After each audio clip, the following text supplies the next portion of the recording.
super excited for what we have here today.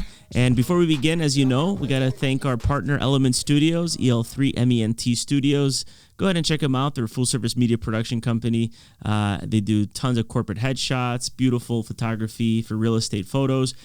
Check them out. So I want to get right to it. Today, I'm going to be a little less formal and more direct. I want to share with you guys something that I just want to get to the point, right? Which is, how do I underwrite a deal? How is it that you can take what I say today and actually apply it like right after this episode or during? What I recommend for you at home today is listen up close, because I'm going to share with you guys all of my secrets. How I underwrite a deal, how I analyze the deal, and where I go from start to finish. So this is an episode that you don't want to miss any part out, okay? So let's get to it. When you're actually going out and looking for a deal, I think what a lot of people lack, first off, is knowing the first step. What I recommend is the following. You want to make sure that your property has cash flow and has equity. And I'm going to tell you right now what it is that you have to do in order to find the right deal, okay? And there's a lot of steps involved. So let's start with the first one. Are you going to look at equity or are you going to look at cash flow? I tell everyone all the time, both. You want to do both. And the reason why is because if you're looking at just cash flow, well, that's great. But what happens 5 years from now, you want to make sure that there's some appreciation, right? So you want to ensure that from the moment you're buying, you step into instant equity. And that's what I call the right deal. You have to stop thinking of buying at market, because essentially, if you want to make it big in this business of real estate, you want to make sure that whatever you're buying has equity day one, okay? Don't think, oh, maybe in 2 years, 3 years, it might appreciate 5, 10%, which is fine. But you really make your money on the buy. And that's what every single seasoned real estate investor is going to tell you. How do you find a deal? You either have a broker that's going to help you, or you can go right now to your phone, download the Zillow app, and believe it or not, or Redfin, you're going to find properties all over that map. The same exact properties that I also see on the MLS, okay? It's not rocket science. It's nothing different. Us as brokers, we have a few extra tools that we can use, but for the most part, you're going to be getting the same properties that I see on the MLS, okay? In fact, you're even going to see on some of those sites, I think on Redfin, you'll even see properties that are going to auction, okay, that are actually going to be at the courthouse the following week or the day of. So that's where you want to start. You want to start downloading those websites. Step number one, download that app, okay? If you're serious about this, that's what you want to do. Second, you're going to focus on your area. Now, I like to make sure that I'm buying in areas that haven't completely appreciated yet. They're gentrifying. They're going up in value, but they haven't reached such a high point that you're not really going to make tons of appreciation, right? So what I try to do is I identify areas that have a lot of artists, that still might be statistically a little bit more higher in crime, statistically, okay? I'm looking at just demographics right now. And you'll find that artists are moving in, hipsters are moving into those areas, okay? Because you're going to notice that in about 2 years, 3 years from now, all of those areas are going to start to go up in value, okay? And so that's how I identify my specific areas. I don't like going into an area, let's say if it's a 2-flat or a 3-flat or a 4-unit, that I don't know well or that I feel unsafe in. So that's going to be a balance that you have to choose for yourself. Okay, there's a lot of areas that are a little bit more dangerous, have higher cash flow. Those are areas that have a lot more cash flow, not as much appreciation. And again, when I refer to appreciation, I'm saying that your value is going to increase, okay, from the moment you purchased it to what the current market is currently deriving. So that's what I choose. You are going to choose whatever you feel comfortable with, okay? But as I said earlier, you want cash flow and appreciation. Okay? That's how you get wealthy. As I said, you're going to want to choose the right areas that works for you. Okay? Now, what works for me may not work for you, but as I mentioned, stick to that number one rule, appreciation and cash flow. Once you've identified your area, second, you're going to want to write down all of these websites if you're investing in Chicago. Now, I do know that, or I'm pretty confident that some of the other cities and states here in the U.S. have similar tools and websites that you can use, do the underwriting and the due diligence prior to you putting a property under contract. But here in Chicago, what you're going to want to do is you're going to want to go immediately to the Cook County violation website, okay, or City of Chicago violations. Very simple. You just go to Google, City of Chicago Building Department violations. You're going to get a laundry list and a history of everything pertaining to that property, from permits that have been pulled, open violations, closed violations. So that's number one. So when I'm underwriting a deal, simply put, I have the property on one page, and on the other, I have the Cook County City of Chicago violation site, and I know exactly what I'm getting into. And if that information wasn't disclosed prior to, you now have something that you can use as leverage when you are negotiating on the price of that property. You wanted me to pay $300,000? Well, hey, you never mentioned that there was 10 different violations for the porch, for the roof, for the windows, for the doors. Guess what? I'm going to factor that into my price, and you're not going to get what you're asking for. You're going to get less, because I have to, at the end of the day, resolve all of those issues with the City of Chicago. And that's how it goes. That's part of leveraging and negotiating for a property. Another very important thing is you want to go to the Cook County Assessor's website. Okay? Again, Google Cook County Assessor. And the reason I do that is you want to ensure that the property that you're buying is what you think you're buying. Let me explain. There are properties out there that they will say 3 units, 4 units, okay, 2 units. And when you go to close, you get a certificate of zoning, and that zoning will tell you exactly what it is that property is zoned for. Now, Cook County Assessor's site is a quick gauge to tell you exactly legally how many units that allows. And another good one that I want you to go to as well is the Department of Zoning Rubber Map. Department of Zoning Rubber Map.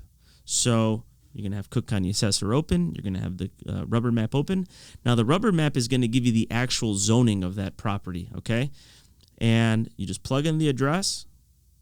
The zoning will show up, and you're going to know exactly how many units that will allow for.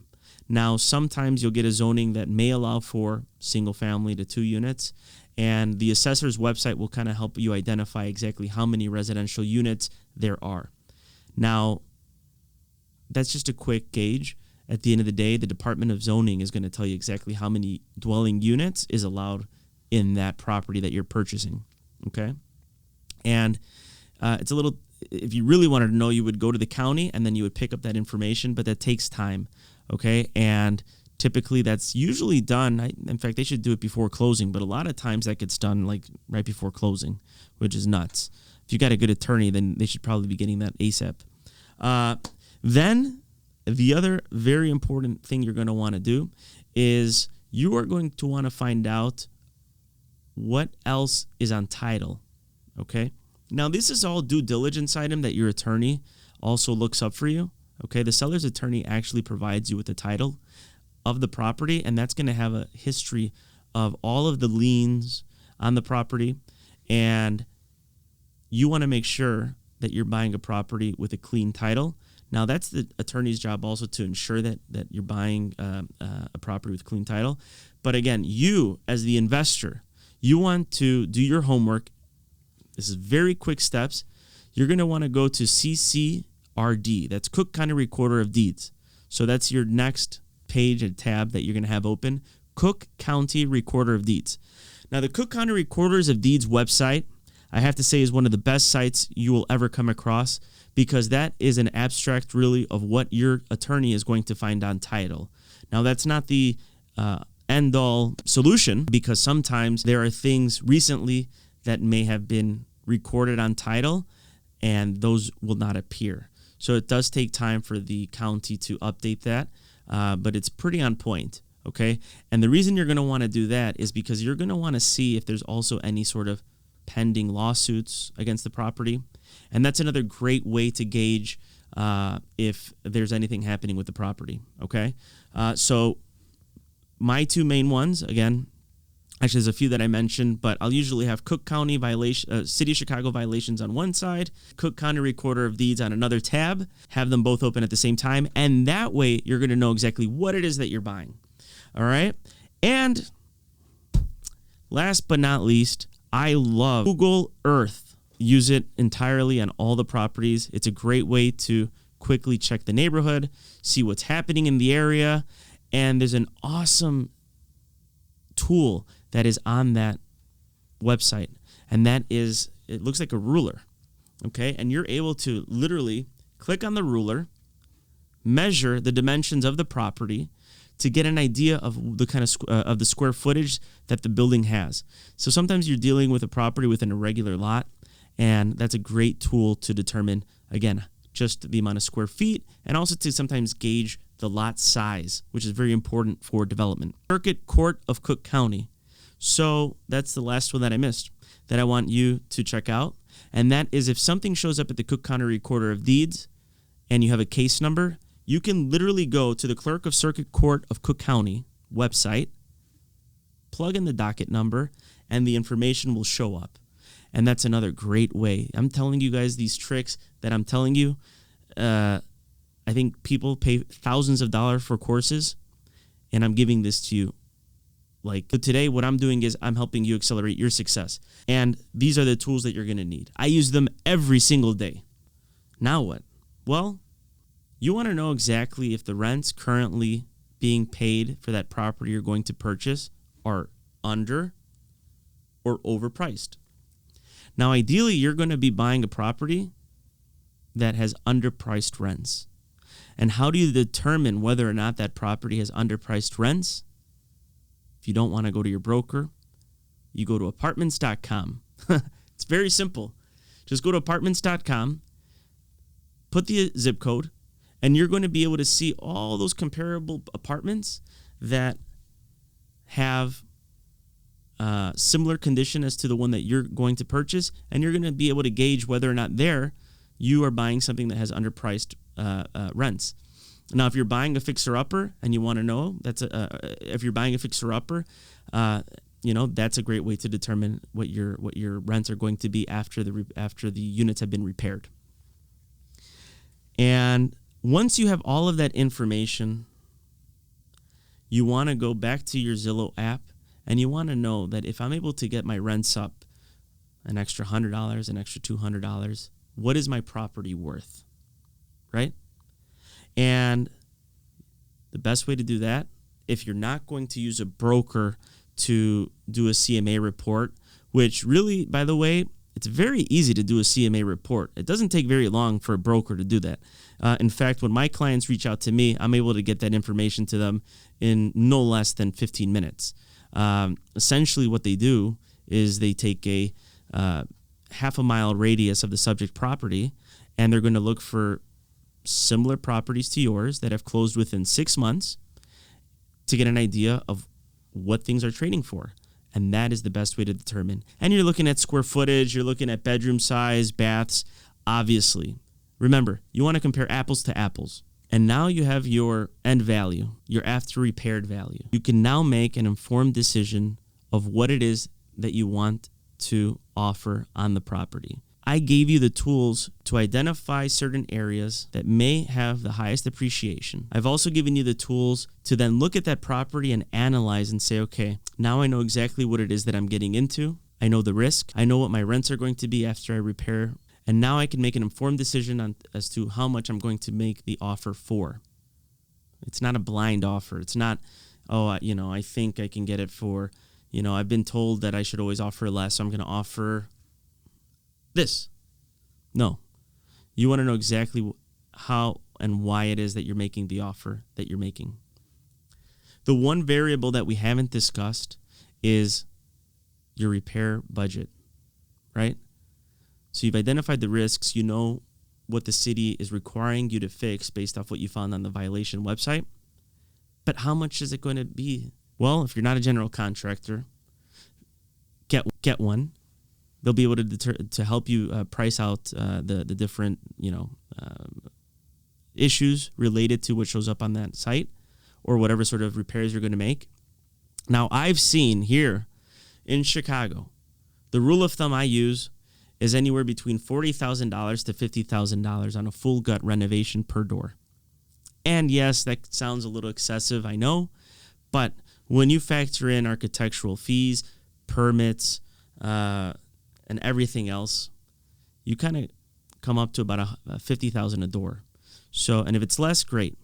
Now, as you get a little bit more savvy, which by savvy is just essentially after interviewing different general contractors and getting a ballpark, to GC the job yourself, which is another thing that I recommend, you're able to save an extra 20% because general contractors will charge you anywhere between 20 to 30, 40% on the end value of your construction project. So if you want to save that, here's another thing that you can do.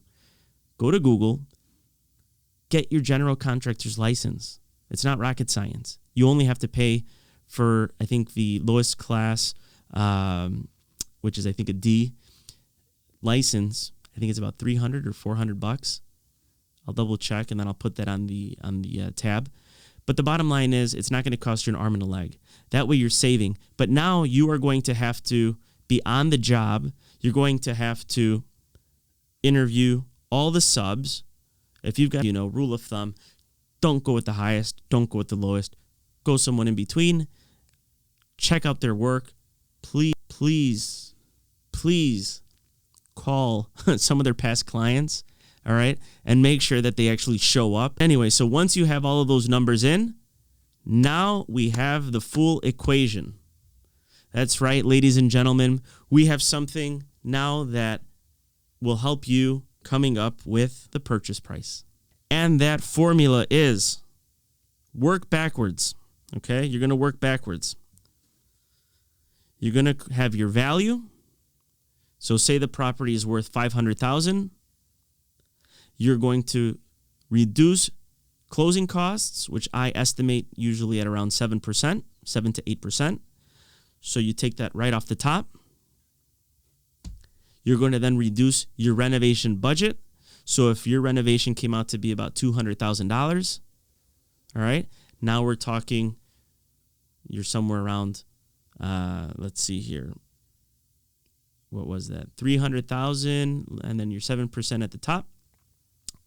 Which was about 7% of 5,000, $3,500, right? So 3,500 less your 200,000 in rehab.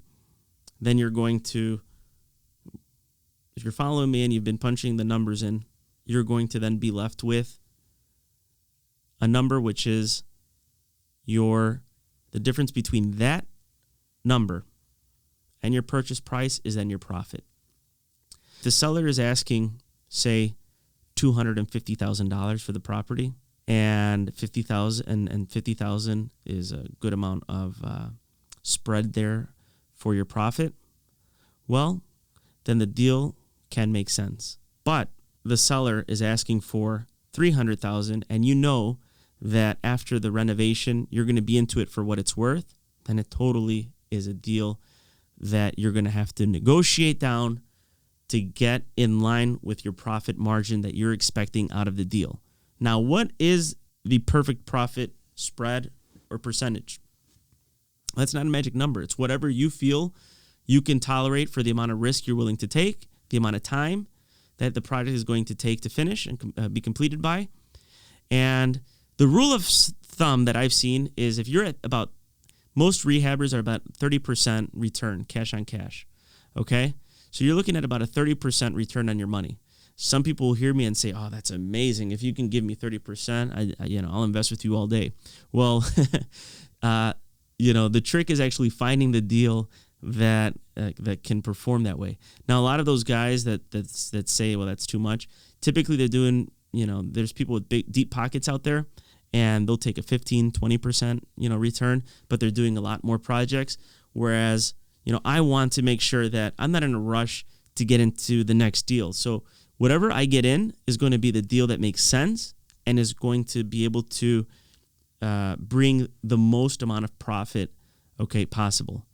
And for my hedge, going full circle back to what we talked about at the beginning. If for any reason there's an issue with equity, guess what? I still have the cash flow.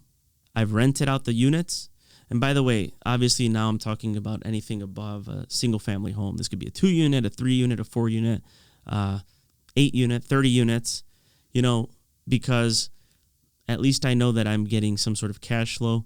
And even if it takes me 4 months, 6 months, 8 months, well, the rents have now been paying my mortgage and I can breathe. And when the right buyer comes by, I can then take that and sell, do a 1031 exchange, which is a tax-deferred program that allows you to take the profits, put it into another property, and not have to pay any capital gains tax.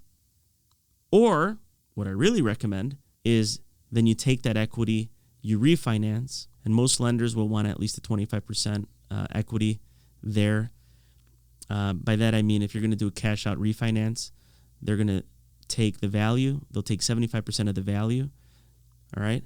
And then ideally, you've created enough appreciation that then you can take all those funds that you put into the deal, which is your down payment and any additional renovation money that you put in, and you're able to get that money back. Now, ideally, on a property like this, or on any sort of project, you're working with a bank that has given you, on the purchase, 75% loan, and ideally, they're giving you 100% of the construction budget. And that is the scenario that I've been working on today, and a lot of local lenders will do that. A lot of hard money lenders will do that.